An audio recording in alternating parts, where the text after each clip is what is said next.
નહીં કે તમે પૂછનાર કોણ, ઝુલાવીશું, અમને આનંદ આવે છે. એ ભાવ તમારો દ્રઢતર ભક્તિનો છે કે નહીં? એ ભક્તિનો ભાવ જો તમારે છલકાવવા માંગતો હોય તો નંદરાયજીનો લાલો તમારે ઘેરે પલના ઝૂલી જ રહ્યો છે, ઝૂલી જ રહ્યો છે, ઝૂલી જ રહ્યો છે, એમાં જરાય તમે સંદેહ નહીં કરતા. અને એ જે છે ઐતિહાસિક 5000 વર્ષ જૂની હકીકત નથી, આ હકીકત શાશ્વત હકીકત છે. આ વાત તમારે ક્યારેય ભૂલવી ન જોઈએ, આ વાત તમારે ક્યારેય ભૂલવી ન જોઈએ. આ શાશ્વત હકીકત છે. અને જે સર્વદા આપણે ઉજવી શકાય છે નંદ મહોત્સવ, એ કોઈ દિવસે આપણે તેથી જ એ નંદરાયજીનો જે ભાવ હતો, પોતાના યશોદાજીનો જે ભાવ હતો, પોતાના આત્મજને પાલનામાં ઝુલાવવાનો, તે ભાવ એમણે કોઈ દિવસે એવી રીતે મોનોપોલાઇઝ નથી કર્યો.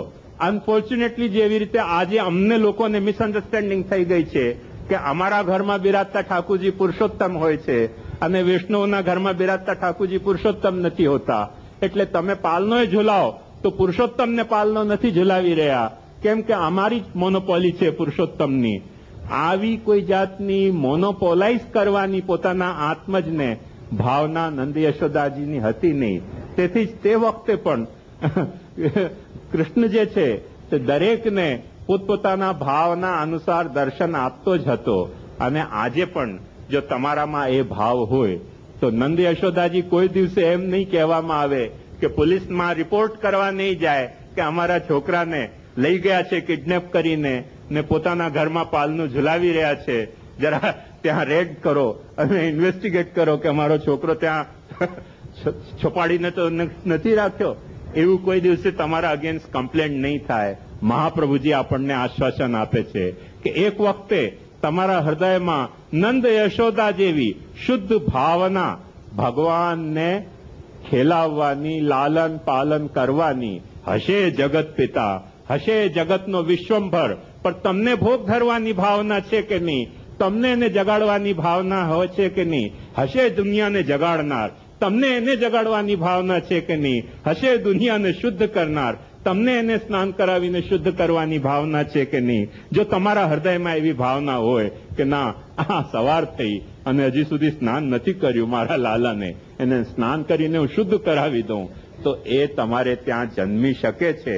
અને નંદ યશોદાજીને કોઈ દિવસે કોઈ કમ્પ્લેન્ટ હોતી નથી. એનું કારણ આપણું સાહિત્ય આપણને સાક્ષી આપે છે કે ભોગ સિંગાર યશોદા મૈયા મોહે વિઠ્ઠલનાથ કે હાથ કો ભાવે, નીકે નવાય શ્રૃંગાર કરત હે તું જીન માખન દૂધ છુપાવે.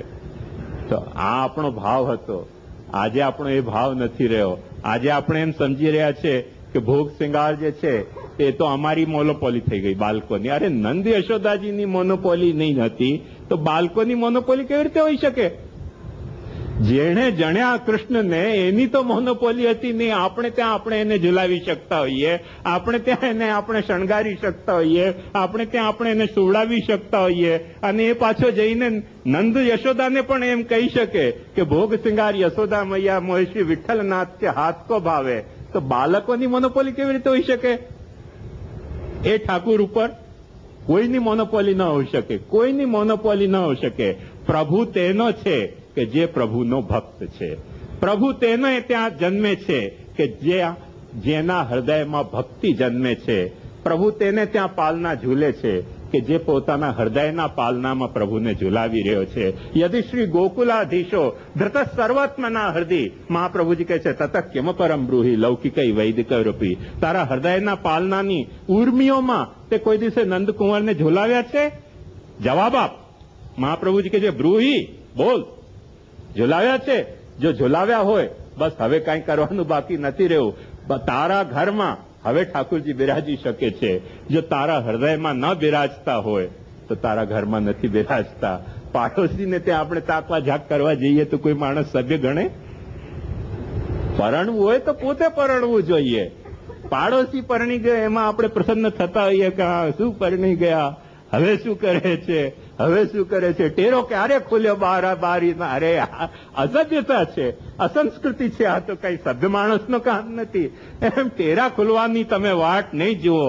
તમારે ઘેર ઠાકુરને પધરાવો, એ ચાહે કીર્તન પ્રણાલીથી પધરાવો, ચાહે સેવા પ્રણાલીથી પધરાવો, ચાહે જે પ્રણાલીથી પધરાવો, તમારે ઘેર ઠાકુરજીને પધરાવો.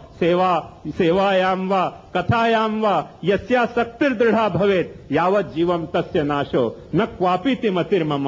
એ પ્રણાલીથી જયારે નંદાત્મજને તમારે ઘેર તમે પધરાવશો, એનો નંદોત્સવ ઉજવશો, તે કોઈ દિવસે ઉત્સવ ઐતિહાસિક નથી. નંદને ત્યાં જેવી રીતે જન્મ્યો એવી રીતે દર વર્ષે તમારે ત્યાં જન્મી શકે છે.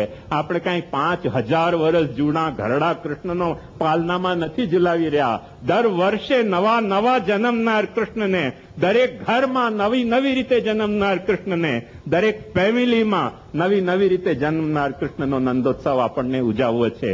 અને તે અર્થમાં આપણે નંદોત્સવ ઐતિહાસિક નંદોત્સવ નથી ઉજવતા. એ અર્થમાં નંદોત્સવ આપણો શાશ્વત નંદોત્સવ છે. જ્યાં સુધી માણસના હૃદયમાં ભક્તિનો ભાવ કાયમ છે ત્યાં સુધી આ શાશ્વત નંદોત્સવ ઉજવાતો રહેશે. પણ જ્યારે ભક્તિનો ભાવ ધર્મમાં, અર્થમાં, કામમાં કે સુખ દુઃખના પુરુષાર્થોમાં નીચે ગીરી ગયો, ડિગ્રેડ થઈ ગયો, ત્યારે નંદોત્સવ નહીં ઉજવાતો હોય, અર્થોત્સવ ઉજવાતો હશે, ક્યાંક ધર્મોત્સવ ઉજવાતો હશે, ક્યાંક કામોત્સવ ઉજવાતો હશે, ક્યાંક સુખ પ્રાપ્તિનો ઉત્સવ ઉજવાતો હશે, લાડવાનો. આપણે ચતુર છે ને, હાથી દિયે, ઘોડા દિયે, ઓર દિયે પાલકી. જે ચાહીએ છે તે તો લેવાનું ભૂલી ગયા કે નહીં? શું જોઈતું તું એ નક્કી કરો. શું જોઈતું તું એ નક્કી કરો. એ એક વખતે નક્કી થાય પછી બધી વાતનો ખુલાસો થઈ જશે. હાથી ઘોડા પાલકી પણ હશે. એ નંદરાયને લાડ લડાવવા માટે હોય તો નંદોત્સવ પણ નંદોત્સવ જ છે.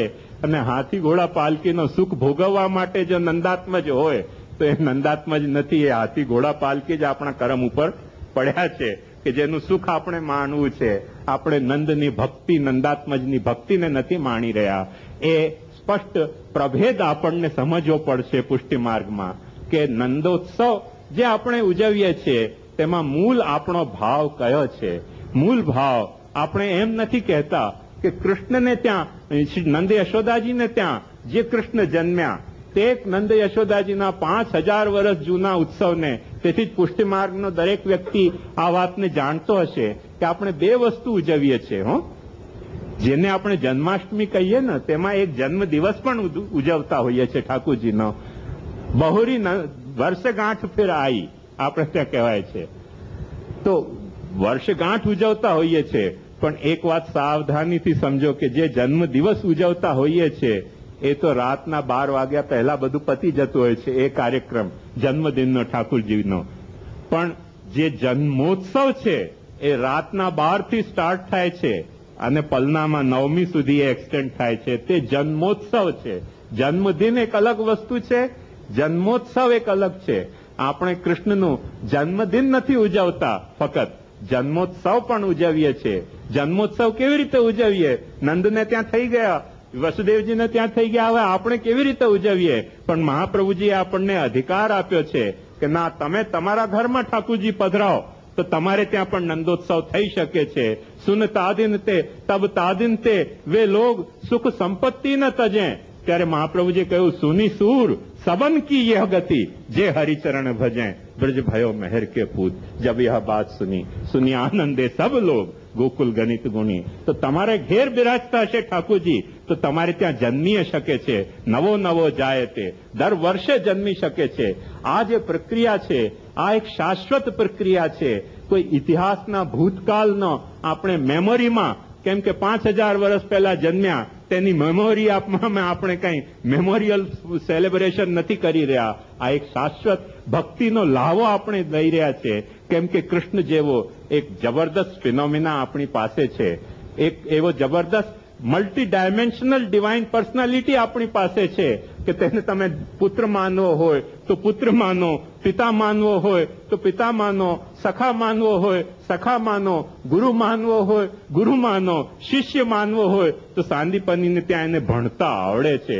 એ કોઈ દિવસે એમ દાવા નથી કરતો કે અલ્યા દરેકનો બુદ્ધિનો પ્રેરક હું, તું મને ભણાવનાર કોણ. કૃષ્ણ કોઈ દિવસે એવું નથી કહેતા. કૃષ્ણ દર વખતે, કૃષ્ણનો સ્પષ્ટ અભિગમ એ છે કે પહેલા તું સ્પષ્ટ કર કે તું મને કેવી રીતે ભજવા માંગે છે. યદ્યત ધ્યાત ઉરુગાય વિભાવયંતી તત્તદ વપુ પ્રણયસે સદનુગ્રહાય. જે ભાવનાથી તું મને ભજવા માંગશે. હવે એમાં એક લફડો છે, કેમ કે જે આટલું મલ્ટી ડાયમેન્શનલ છે એમાં કોઈક વખતે રોંગ ડાયમેન્શન આપણે કેચ કરી લઈએ તો પછી તે તરફ પણ આપણને લઈ જઈ શકે છે કૃષ્ણ રિસ્કી છે, એમાં તો કોઈ સંદેહની વાત જ નથી. તેથી જ મહાપ્રભુજી સિદ્ધાંત મુક્તાવલીમાં સ્પષ્ટ કે છે, લોકાર્થી ચેત ભજેત કૃષ્ણમ ક્લિષ્ટો ભવતી સર્વથા. એવું તમે માનીને નહીં ચાલી લેતા કે કૃષ્ણ ભજન દર વખતે તમને આનંદ જ આપશે, ક્લેશ પણ આપનારો થશે. અમે ગોસ્વામીઓને ઘણા બધા ક્લેશ ઉભા થઈ ગયા છે. હમણાં ટાઈમ્સ ઓફ ઇન્ડિયામાં તમે વાંચ્યું હશે કે એક આખો આર્ટિકલ આવ્યો કે ગોસ્વામીઓને હકાલપટ્ટી કરવા માંગે છે ટ્રસ્ટીઓ. તો કૃષ્ણ ભજન ક્લેશરૂપ થઈ ગયો ને અમને, અમારા માટે. શા માટે ક્લેશરૂપ થઈ ગયો? કેમ કે આપણે ધંધાકીય રૂપે કર્યો. ધંધાકીય રૂપે ન કર્યો હોત તો કૃષ્ણ ભજન કોઈ દિવસે ક્લેશરૂપ થઈ શકતો નથી. કૃષ્ણ ભજન તો આનંદ રૂપ છે.